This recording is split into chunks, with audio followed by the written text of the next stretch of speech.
महाराज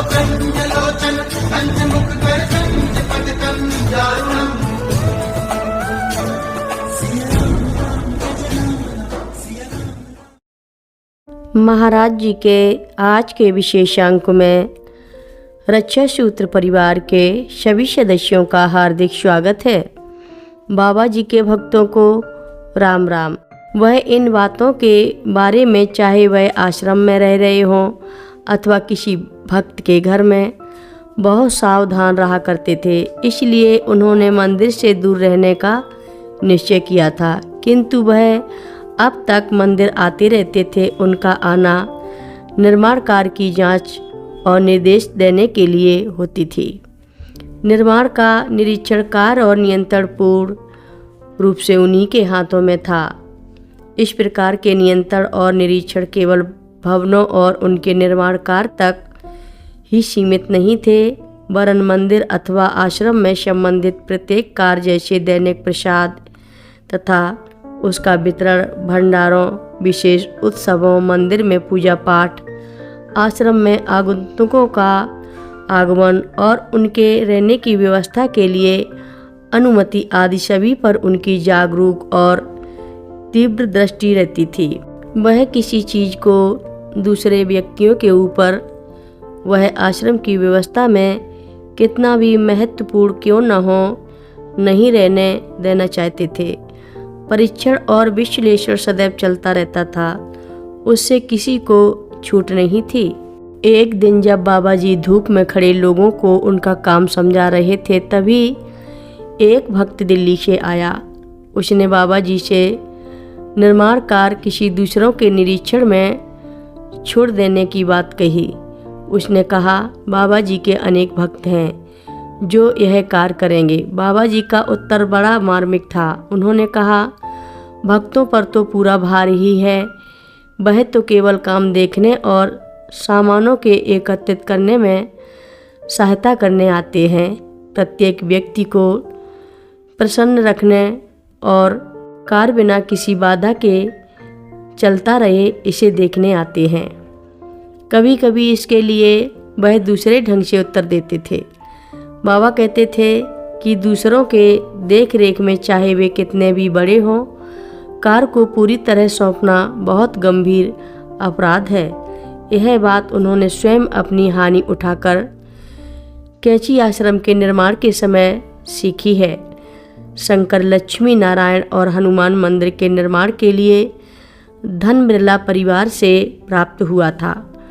जुगल किशोर बिरला बाबा जी के अनन्य भक्त थे और वे ही इनमें मंदिरों का निर्माण कराना चाहते थे। जब पूरे मंदिर का निर्माण हो गया, मूर्तियों की प्राण प्रतिष्ठा हो गई, तब जुगल किशोर जी ने उनके फोटो चित्र देखे। उन्होंने बाबा जी से स्पष्ट कहा कि फोटो देखने पर लगता है कि दिए हुए धन में से आधे से अधिक व्यय नहीं किया गया है।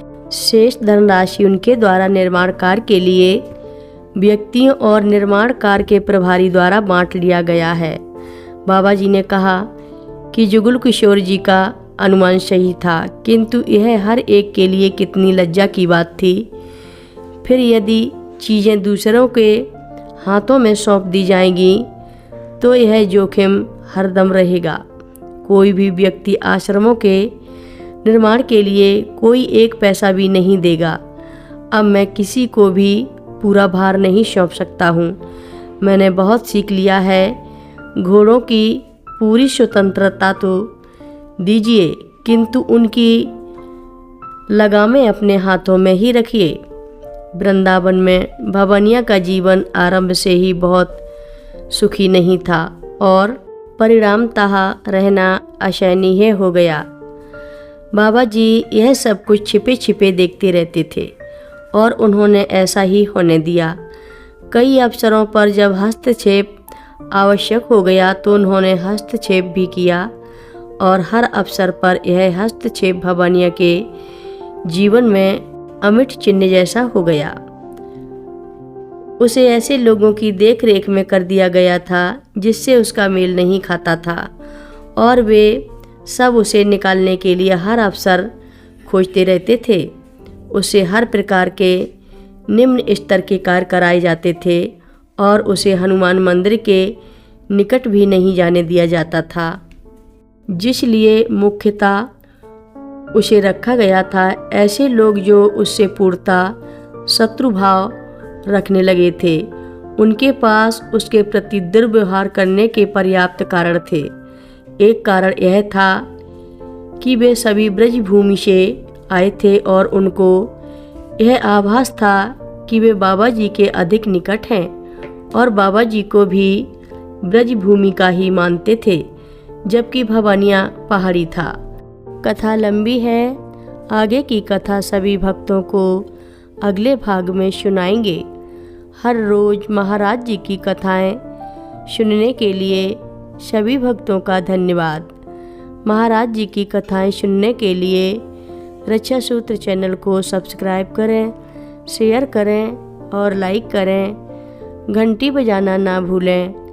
कमेंट बॉक्स में लिख भेजें, जय नीव करोरी बाबा जी महाराज। सभी भक्त मिलकर बोलो, नीव करोरी बाबा जी महाराज की जय बोलो, सिद्धि माता की जय बोलो।